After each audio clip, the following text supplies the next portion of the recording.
সিনেমার শুরুতেই আমরা দেখতে পাই একদল সায়েন্টিস্ট মঙ্গল গ্রহে গিয়ে মাটি সংগ্রহ করছে, যা তারা পৃথিবীতে নিয়ে গিয়ে গবেষণা করবে। ঠিক তখনই একটা ইমার্জেন্সি অ্যালার্টের মাধ্যমে তাদের জানিয়ে দেওয়া হয় যে তারা যেন খুব দ্রুত স্পেসশিপে ফিরে যায়, কারণ প্রচণ্ড একটা ঝড় আসার সম্ভাবনা রয়েছে। সব সায়েন্টিস্ট একে একে স্পেসশিপে ফিরে যায়।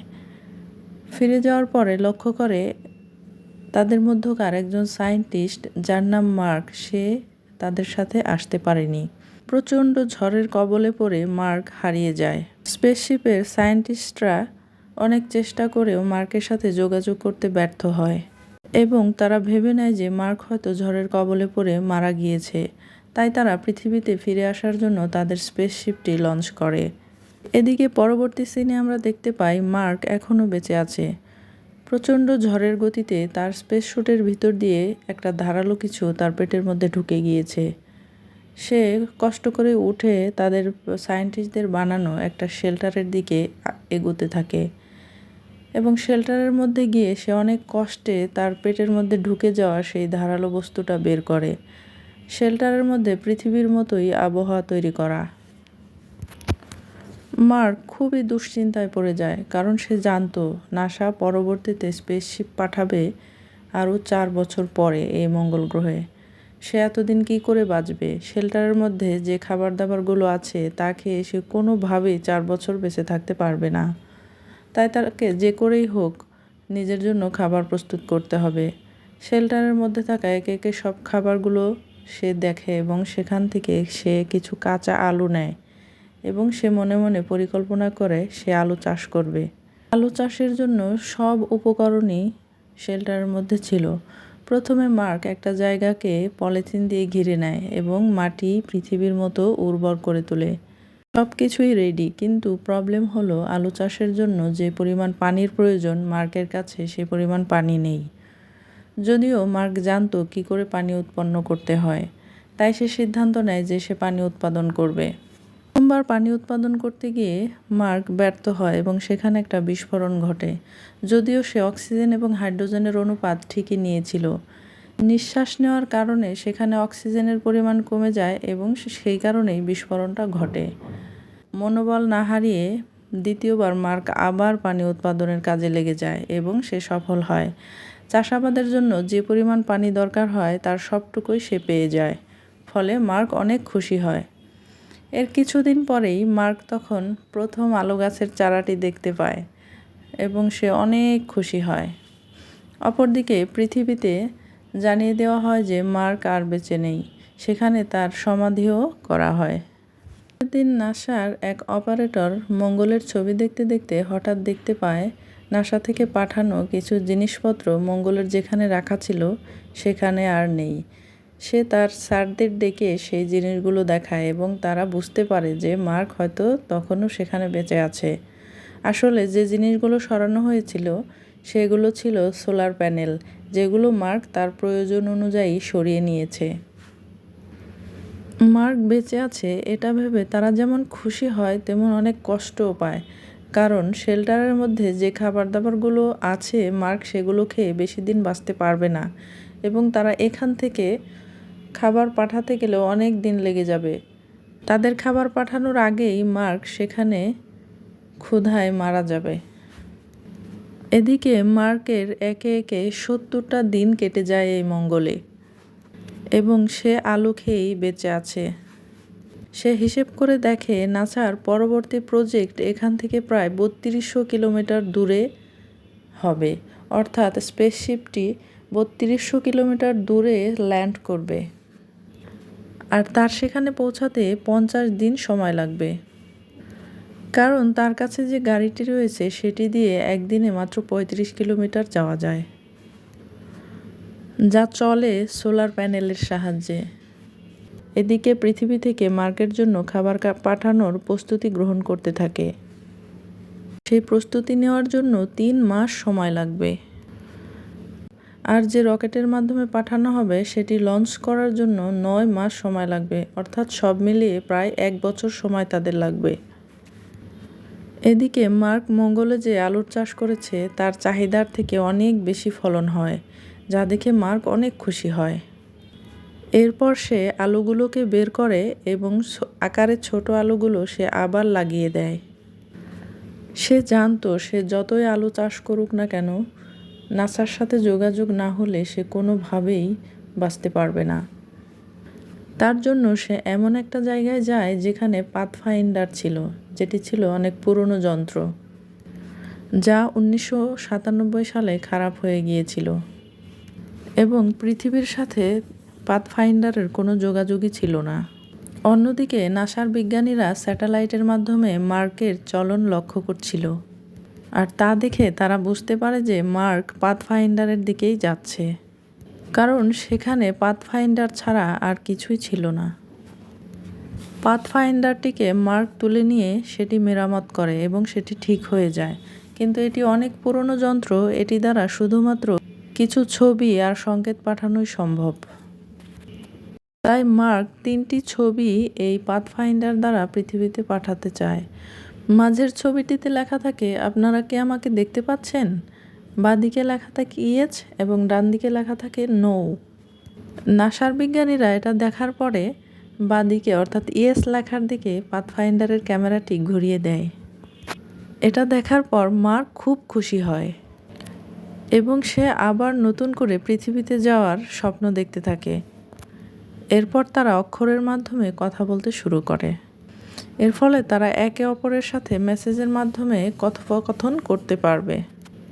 নাসা থেকে তাকে মেসেজ দেওয়া হয় যে তার জন্য খাবার এবং অন্যান্য প্রয়োজনীয় সামগ্রী পাঠানো হচ্ছে এবং মার্ককে এটাও জানানো হয় যে তার বাকি সঙ্গীরা এখনও পৃথিবীতে পৌঁছায়নি, তারা মহাকাশেই রয়েছে এবং তার বাকি সঙ্গীরা জানে না এখনও যে মার্ক মঙ্গল গ্রহে এখনও বেঁচে আছে। তারা পৃথিবীর দিকে আগাচ্ছে। এরপর নাসা মার্কের বাকি সঙ্গীদের জানিয়ে দেয় যে মার্ক মঙ্গল গ্রহে এখনও বেঁচে আছে। এই সংবাদ শুনে তারা যেমন খুশি হয়েছিল, সাথে সাথে অনেক কষ্টও পায়, কারণ তারা মার্ককে একা মঙ্গলে রেখে চলে এসেছে। এদিকে মঙ্গল গ্রহে সব ঠিকঠাকই চলছিল, কিন্তু হঠাৎ করে মার্ক যেখানে আলু চাষ করেছিল সেখানে একটা বিস্ফোরণ ঘটে। ফলে সব কিছু নষ্ট হয়ে যায়, যার কারণে মার্ক আর কখনোই সেখানে চাষাবাদ করতে পারবে না, কারণ সমস্ত উপকরণ দিয়েই সে তার চাষের জমি তৈরি করেছিল। পরবর্তীতে আর কোনো উপকরণই নেই যার সাহায্যে সে চাষাবাদ করবে। ফলে মার্ক অনেক ভেঙে পড়ে।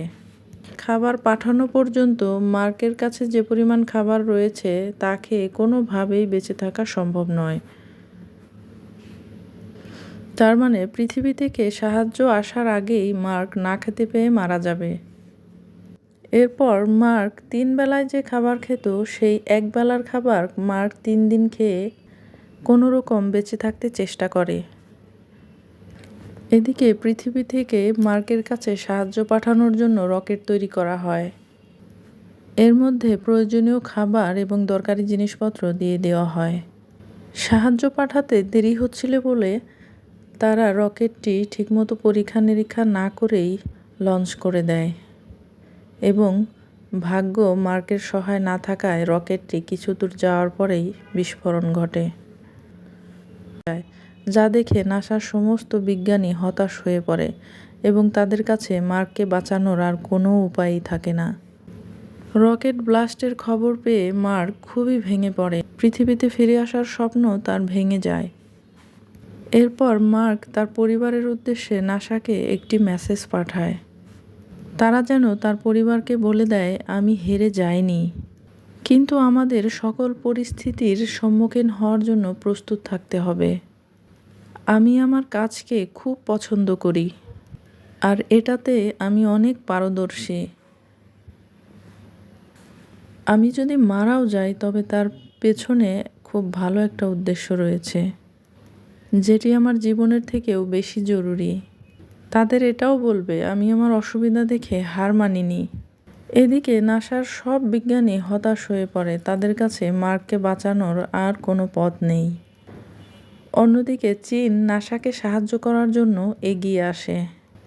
তাদের কাছে মহাকাশে যাওয়ার জন্য একটি রকেট পুরোপুরি প্রস্তুত আছে। এখন নাসা চীনের সাহায্যে 28 দিনের মধ্যেই রকেটটি লঞ্চ করার জন্য প্রস্তুতি নিতে থাকে। বিজ্ঞানীদের মধ্যে রিস নামে একটা বিজ্ঞানী ছিল, যে অ্যাস্ট্রোডাইনামিক সেন্টারে কাজ করে। সে মার্ককে বাঁচানোর জন্য নতুন একটি আইডিয়া সবার সাথে শেয়ার করে। সে বলে মহাকাশের যে দলটি পৃথিবীর দিকে এগুচ্ছে তারা যদি পৃথিবীতে না এসে পৃথিবীর মহাকর্ষ বলের সীমা পর্যন্ত আসে এবং পৃথিবীর চারদিকে ঘুরতে থাকে, তাহলে আমরা পৃথিবী থেকে স্পেসশিপের মাধ্যমে প্রয়োজনীয় খাদ্য সামগ্রী এবং উপকরণ মার্কের জন্য তাদের পর্যন্ত পৌঁছে দিব এবং সিলিং শটের মাধ্যমে তাদের স্পেসশিপটিকে মঙ্গলের দিকে ঘুরিয়ে দেওয়া হবে। সিলিং শট হলো সেই পদ্ধতি যেটির মাধ্যমে পৃথিবীর মহাকর্ষ বলের দ্বারা মহাকাশে থাকা যে কোনো বস্তুকে মহাকাশের যে কোনো দিকে ঠেলে দেওয়া। তারপর সেই স্পেসশিপটি মঙ্গল গ্রহের কাছে পৌঁছাবে, কিন্তু মঙ্গল গ্রহে তারা ল্যান্ড করবে না, কারণ মঙ্গলে ল্যান্ড করলে তাদের স্পেসশিপে পর্যাপ্ত পরিমাণ ফুয়েল থাকবে না যা দিয়ে তারা পৃথিবীতে ফিরে আসতে পারবে। তারা শুধুমাত্র মঙ্গল গ্রহের চারদিকে ঘুরবে। MEBT হচ্ছে একটা মহাকাশ যন্ত্র যেটির মাধ্যমে মার্ক মঙ্গলের মাধ্যাকর্ষণ শক্তির বাইরে বেরিয়ে আসবে। আর যখন মার্ক ওই যন্ত্রটি নিয়ে মঙ্গলের মাধ্যাকর্ষণ শক্তির বাইরে আসবে, ওই স্পেসশিপে থাকা সায়েন্টিস্টরা তাকে ধরে নেবে। কিন্তু এটি বলতে যতটা সহজ, কাজে কর্মে করা ততটাই কঠিন। এই কাজে বিজ্ঞানীরা রিচের কথায় একমত হতে পারে না, কারণ একজনকে বাঁচাতে গিয়ে নাসা বাকি 5 জনের জীবনের ক্ষতি করতে পারবে না। হয়তো এটা করলে মার্কের কাছে সময়ের আগেই খাবার পাঠানো যাবে, কিন্তু যারা বাড়ি ফিরতে চলেছে তাদের মিশন আরও 533 দিন বেড়ে যাবে। তাই নাসা সিদ্ধান্ত নেয় যে মার্কের প্রাণ বাঁচাতে তারা কোনোভাবেই বাকি 5 জনের জীবনের ঝুঁকি নেবে না। তারা রিচের কথা অগ্রাহ্য করে। অন্যদিকে মার্ক মঙ্গল গ্রহে তাদের অসম্পূর্ণ কাজগুলো করতে থাকে, যেসব কাজের জন্য মার্করা মঙ্গল গ্রহে এসেছিল। অন্যদিকে রিচ মার্কের বাকি সঙ্গীদের কাছে তার এই মার্ককে বাঁচানোর এই আইডিয়াটা শেয়ার করে দেয় এবং ওই 5 জন নাসার অনুমতি ছাড়াই মার্ককে বাঁচানোর সিদ্ধান্ত নেয়। তারা পুনরায় মঙ্গলের দিকে যাত্রা শুরু করে। নাসা যখন ওই স্পেসশিপটিকে মঙ্গলের দিকে পুনরায় যেতে দেখে, তাদের বুঝতে আর বাকি থাকে না যে ওই বাকি 5 জন তাদের সঙ্গী মার্ককে বাঁচাতে যাচ্ছে। এই দেখে নাসা মার্কের জন্য প্রয়োজনীয় খাবার এবং জিনিসপত্র ওই স্পেসশিপ পর্যন্ত পাঠিয়ে দেয়। এদিকে মার্ক সেই উড়ন্ত যন্ত্রটির কাছে পৌঁছানোর জন্য রওনা দিয়ে দেয়, যেটির মাধ্যমে সে তার সঙ্গীদের কাছে পৌঁছাবে। 90 দিন পরে মার্ক সেই ছোট্ট স্পেসশিপটির কাছে পৌঁছায়, যেটির দ্বারা সে মঙ্গলের বাইরে যেতে পারবে। এই যন্ত্রটি দ্বারা মহাকাশে পৌঁছানো অতটাও সহজ কাজ নয়। যন্ত্রটি অনেক ভারী এবং এর ওজন না কমালে কিছুতেই এটি নিয়ে মহাকাশ পর্যন্ত যাওয়া যাবে না। তাই মার্ক যন্ত্রটির একটি অংশ খুলতে শুরু করে এবং অনেক ভারী জিনিসপত্র এর ভিতর থেকে ফেলতে শুরু করে। এভাবে সে ওই যন্ত্রের ওজন 5000 কিলো কমিয়ে ফেলে। এই যন্ত্রটির দ্বারা মহাকাশ পর্যন্ত যাওয়া খুবই কঠিন, তবুও মার্ক মনোবল হারায় না। অন্যদিকে পৃথিবীবাসীর পুরো নজর মার্কের ওই ছোট্ট যন্ত্রটি লঞ্চ করার দিকে।